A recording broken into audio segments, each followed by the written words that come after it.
the many other young concert artists that I've run into over the years have always been, first of all, prepared with scores handy.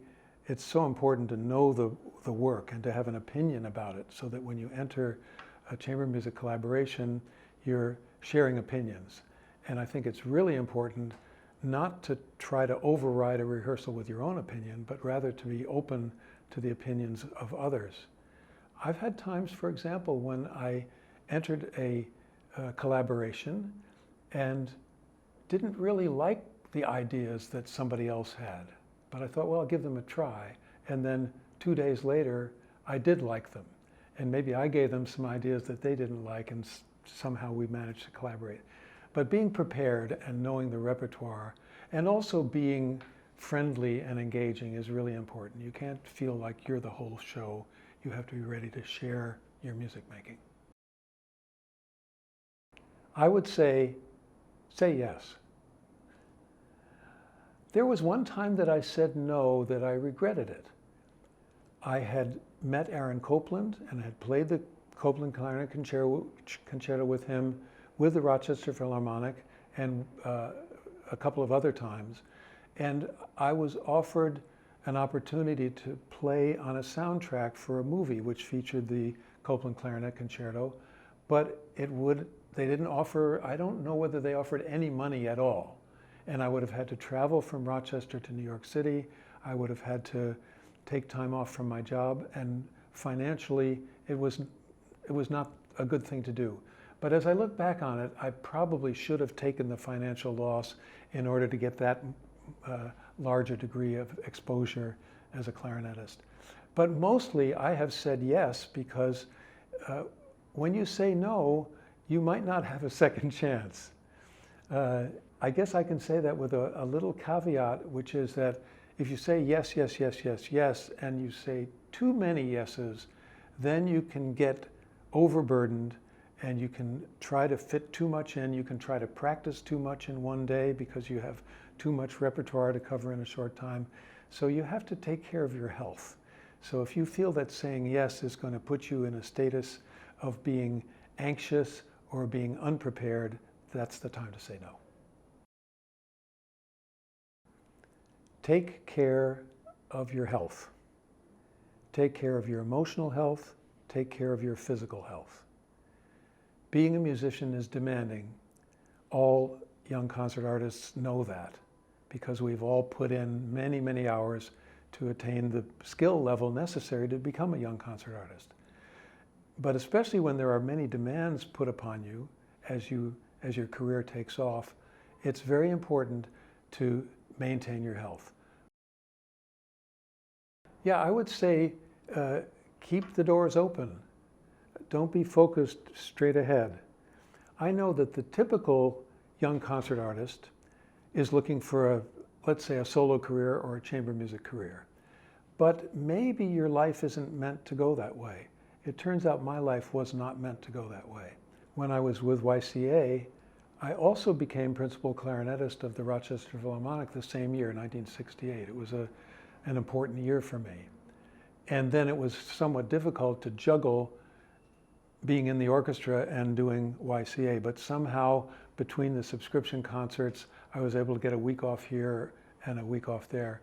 So right from the early going, I had an orchestral career, I had a recital career, and I had a chamber music career. And those served me very well.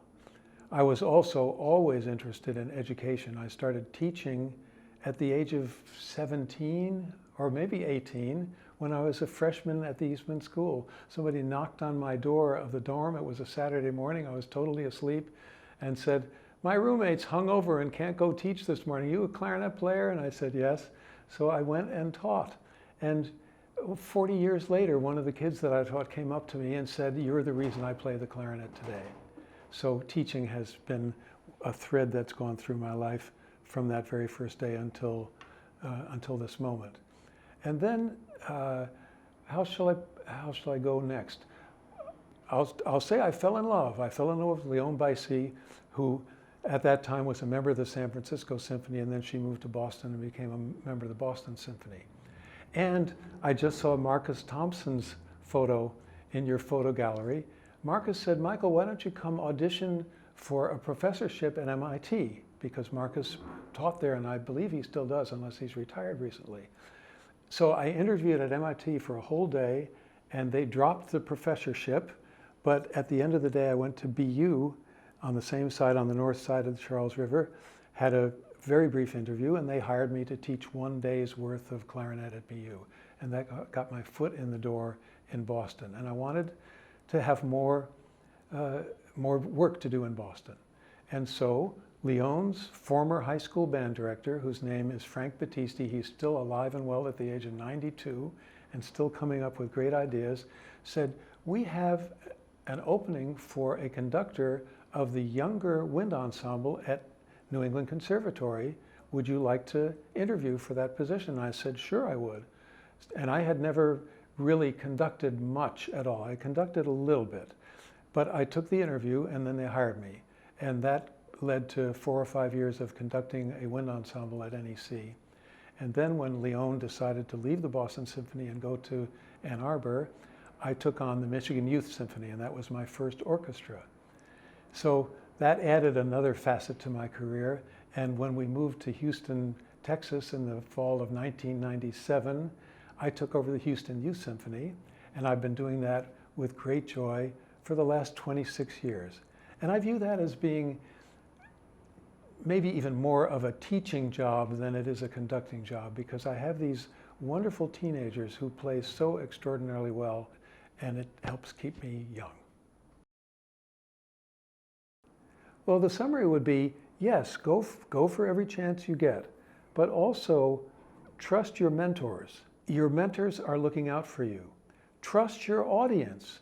Your audience is looking out for you. I remember one time that somebody told me that some famous clarinetist was going to be in the audience. I can't even remember who it was. And I got very nervous thinking, oh my God, I'm playing for this famous clarinet player. And I got nervous and I played through the recital and I got through the recital fine, but I was more nervous than usual. And then I learned that he hadn't shown up. So trust your audience. Your audience is there. They want to hear you play well. You're getting all these wonderful vibes from your audience. I think that's the best way. If you have any vestige of stage fright, throw it away and view the audience as being your best friends, because they are. They are your best friends. They're there not to criticize you. They're there to enjoy your playing. And believe me, if you make a little mistake, they're not going to care. They are going to want to hear you make a musical statement. And if you do, they've done their job and you've done your job.